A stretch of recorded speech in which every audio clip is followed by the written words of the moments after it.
Corps pur et mélange.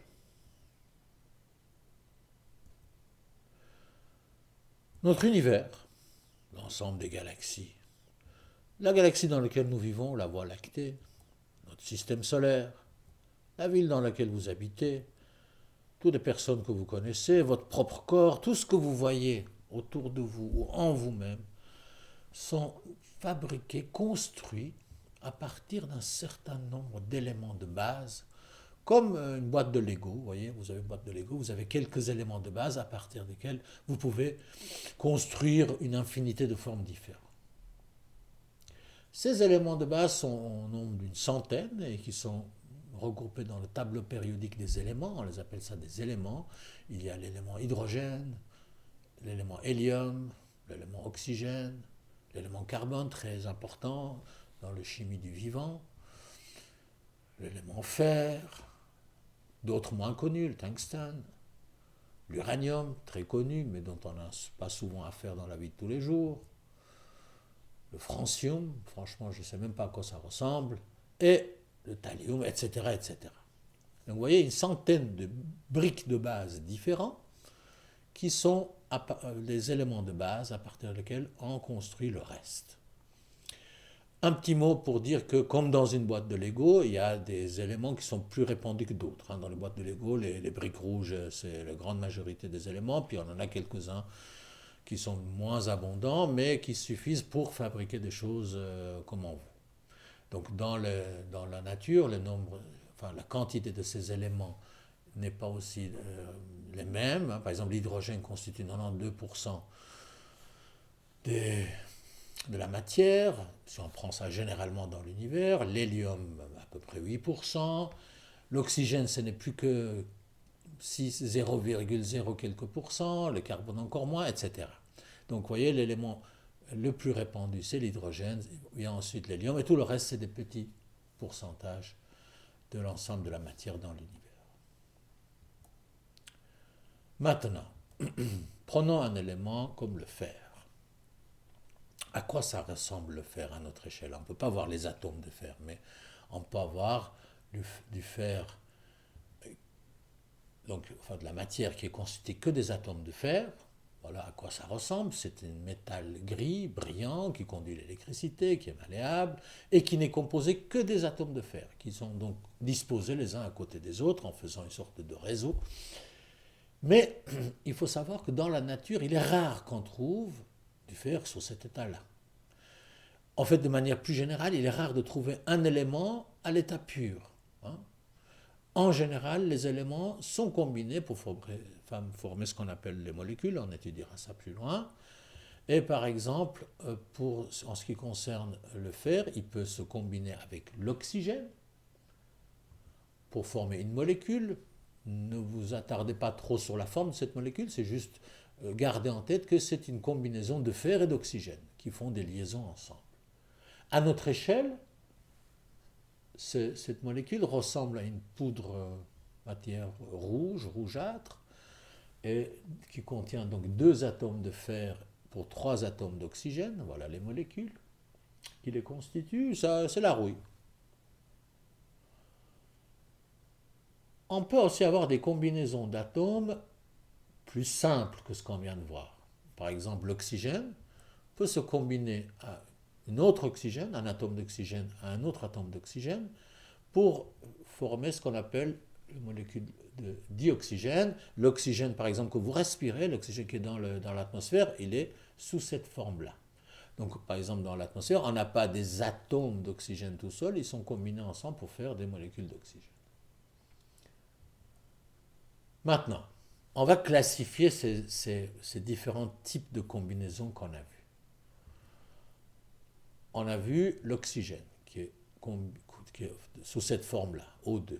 C'est des molécules qui contiennent le même type d'atomes. C'est 2 atomes d'oxygène qui se combinent pour faire O2. On a vu le fer, tout seul, hein, qui est un métal gris, brillant, etc. Plus rare dans la nature. Ça, c'est nous qui avons extrait ça de la nature, hein, de l'industrie. Et puis, on a de l'autre côté l'oxyde de fer, qui est constitué d'un seul type de molécule, mais dans chaque molécule, il y a différents types d'atomes. Il y a des atomes de fer et d'oxygène. Donc, à gauche de votre écran, vous avez des matériaux qui sont constitués que d'un seul type d'atome, soit seuls, soit combinés ensemble comme l'oxygène.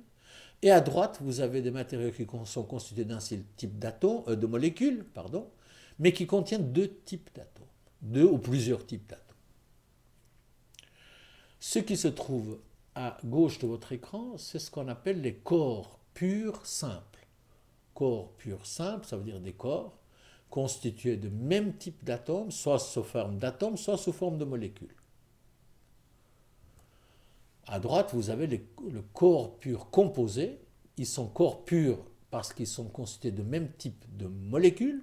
Dans ce cas-là, c'est des molécules d'oxyde de fer, Fe2O3. Mais les molécules eux-mêmes sont composées de différents types d'atomes. Donc, c'est des corps purs composés. Pour donner quelques autres exemples, des corps purs simples, ça veut dire des corps qui sont constitués soit d'un seul type d'atome, soit des molécules qui contiennent le même type d'atome. Il y a par exemple l'hélium, qui ne contient que l'élément l'hélium, le diamant, qui ne contient que l'élément carbone, normalement. Le diamant est constitué des atomes de carbone liés les uns aux autres. Et puis pour des corps purs composés, vous avez par exemple le sel de cuisine, qui est constitué d'atomes, les mêmes types d'atomes, donc c'est un corps pur, les mêmes types de molécules, NaCl. Le sel de cuisine, c'est des molécules de NaCl, du sodium et du chlore, mais il contient donc deux types d'atomes, du sodium et du chlore, donc c'est un corps pur composé. La même chose pour le gaz carbonique, que vous rejetez à chaque expiration. C'est un corps pur parce que le gaz carbonique, il est composé de même type de molécules, le CO2, mais chaque molécule contient différents types d'atomes, dans ce cas-là, du carbone et de l'oxygène. À côté des corps purs, simples ou composés, il existe aussi des mélanges. Prenons quelques morceaux de sucre et prenons un verre d'eau. Le sucre, prenons le sucre habituel, quand le morceau de sucre, c'est essentiellement composé du saccharose. On va estimer, ce qui n'est pas le cas dans la réalité, que ces morceaux de sucre ne sont fabriqués qu'à partir du saccharose pur. En général, il y a d'autres éléments qui sont mélangés avec, qu'on n'arrive pas à séparer, etc., mais peu importe.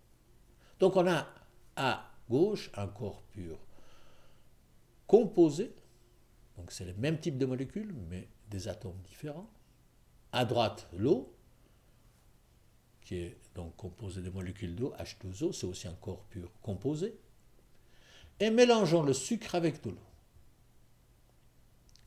Maintenant, on a un liquide dans lequel on sait qu'il y a du sucre, on vient de le mettre, ça c'est dissous, et on a aussi de l'eau. Donc on n'est plus en phase d'un corps pur, on est en face d'un mélange. Dans ce cas-là, c'est le mélange de deux corps purs composés. Plus que ça, si on regarde même au microscope, on s'approche, on ne peut plus distinguer le sucre de l'eau. Le sucre étant dissous dans l'eau, au fait, les morceaux de sucre se sont désagrégés en molécules de sucre, et les molécules de sucre, ils sont invisibles même avec les microscopes les plus puissants qu'on a, on ne peut pas les distinguer de l'eau. On sait qu'il y a des molécules de sucre, et on sait qu'il y a des molécules d'eau, mais on ne peut plus les distinguer. C'est pour ça qu'on appelle ça un corps pur homogène. Ça veut dire qu'on ne peut plus distinguer les éléments du mélange. C'est essentiellement le cas des solutions. Si vous arrivez à dissoudre quelque chose dans un liquide, un solide dans un liquide, vous obtenez une solution qui est un mélange homogène. Ce n'est pas toujours le cas. Prenons de nouveau un verre d'eau, prenons un peu d'huile, versons un peu d'huile dans notre eau et secouons-le. Si on secoue, on a un liquide jaunâtre, même comme ça en regardant, on voit bien qu'il n'est pas parfaitement transparent, qu'il y a des petites gouttelettes d'huile, donc il y a de l'huile là-dedans, il y a de l'eau, Donc c'est bien un mélange. Et quand on regarde de près, on peut voir ces petites gouttelettes d'huile. Ça dépend si on a mélangé fortement ou pas, hein. Mais dans tous les cas, quelle que soit la force avec laquelle on a mélangé, on pourra toujours distinguer, ne serait-ce qu'en regardant de très près, les gouttelettes d'huile de l'eau qui les entoure. C'est ce qu'on appelle un mélange hétérogène. C'est un mélange dans lequel on peut distinguer, au moins quand on regarde de très près ou avec un microscope, on puisse distinguer les deux éléments ou les plusieurs éléments du mélange. Dans ce cas, l'huile et l'eau. C'est un mélange donc hétérogène. Pour les mélanges hétérogènes, on peut toujours distinguer deux ou plusieurs phases. Qu'est-ce que ça veut dire? Vu que ici, dans ce cas-là, par exemple, l'huile et l'eau ne peuvent pas parfaitement se mélanger, hein, ce n'est pas une solution, on a donc une phase qui est la phase huile, qu'on peut distinguer de la phase qui est plus foncée, qui entoure les gouttelettes, qui est la phase eau. Donc, quand on mélange l'huile et l'eau, étant donné que l'huile ne peut pas se dissoudre dans de l'eau, ne peut pas se mélanger parfaitement avec de l'eau, on a un mélange hétérogène avec deux phases. Et d'ailleurs, dans ce cas-là, si on laisse reposer ce verre suffisamment longtemps, on va voir les deux phases qui vont carrément se séparer. On aura l'huile qui est plus légère, qui va être flottée sur la phase eau qui est plus lourde.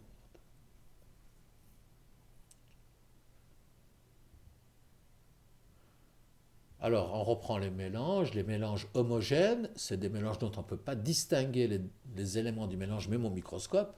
Par exemple, si on mélange de l'alcool et de l'eau, il est impossible de distinguer l'alcool de l'eau. Il y a d'autres mélanges peut-être que vous connaissez moins, par exemple bronze, qui est un alliage de cuivre et de l'étain. Et quand on mélange le cuivre et de l'étain dans un four où on fabrique cet alliage-là, on ne peut plus distinguer le cuivre et de l'étain. Il n'y a pas des grumeaux du cuivre dans de l'étain ou vice-versa. Hein, ça fait une métal homogène, on a l'impression que ça fait d'un seul élément. Autre type de mélange homogène, c'est par exemple de l'eau gazeuse. Alors ça, vous voyez, si vous avez une bouteille d'eau gazeuse qui est fermée, hein, vous venez de l'acheter, dans cette bouteille il y a de l'eau, mais dans cette eau on a aussi dissous du gaz carbonique. Donc c'est bien un mélange. Mais là aussi, si la bouteille est fermée, si vous regardez même très près, vous ne pouvez pas distinguer le gaz carbonique de l'eau. Le gaz carbonique est dissous dans l'eau. Maintenant, si on prend des mélanges homogènes, reprenons l'idée de notre bouteille.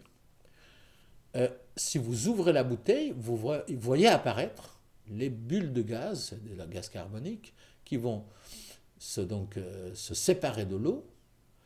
Et là, on peut distinguer les deux phases. On a une phase eau et puis une phase gaz carbonique fait de ces bulles de gaz carbonique. L'explication, vous verrez ça en physique, hein, quand on ouvre la bouteille, on diminue la pression et le gaz carbonique, une partie du gaz carbonique qui est dissous dans l'eau va se séparer et redevenir gazeux. D'autres mélanges hétérogènes plus évidents, par exemple si on mélange du sable avec de l'eau, vous savez que le sable ne va pas se dissoudre dans l'eau.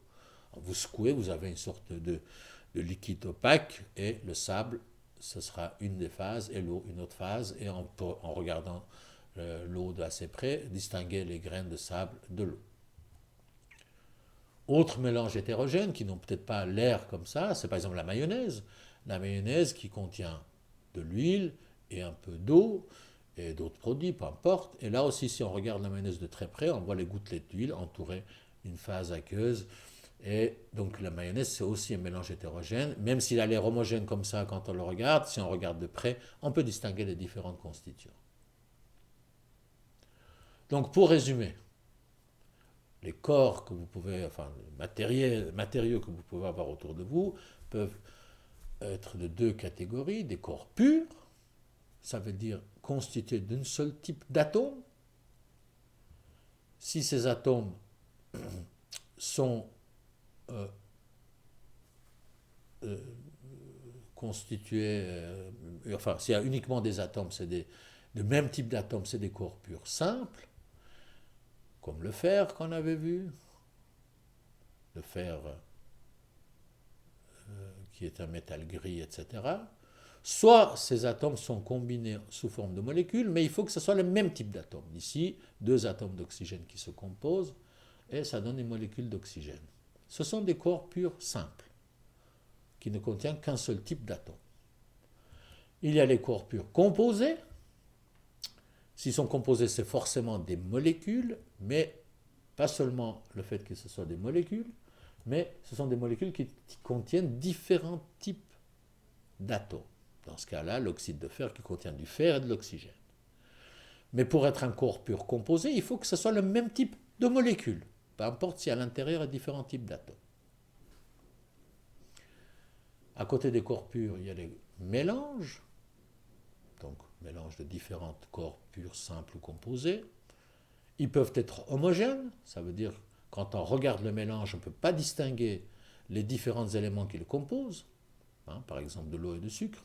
Si on dissout du sucre dans l'eau, on a un mélange homogène, et puis les mélanges hétérogènes où on a un mélange, même peut-être si on n'arrive pas à l'œil nu de distinguer les différents éléments, au moins un microscope, on peut distinguer les différents éléments. Par exemple, si on mélange de l'huile et de l'eau, et là, vu que l'huile ne se mélange pas correctement avec de l'eau, il ne peut pas se dissoudre dans de l'eau, on aura toujours des gouttelettes d'huile qui flottent dans de l'eau, donc c'est un mélange hétérogène. Vous verrez plus tard pourquoi ces distinctions, d'abord pour comprendre les différentes manières dont on peut avoir mélangé les différents éléments, etc., soit dans les molécules, soit comme des mélanges comme l'eau et l'huile, mais surtout bien comprendre ces distinctions permet de choisir des méthodes de séparation adéquates. Là, on a parlé par exemple des mélanges, et suivant le type de mélange, si c'est homogène ou hétérogène, on ne va pas pouvoir utiliser les mêmes types de techniques de séparation. Par exemple, si on voulait séparer le sucre de l'eau ou l'eau de l'huile.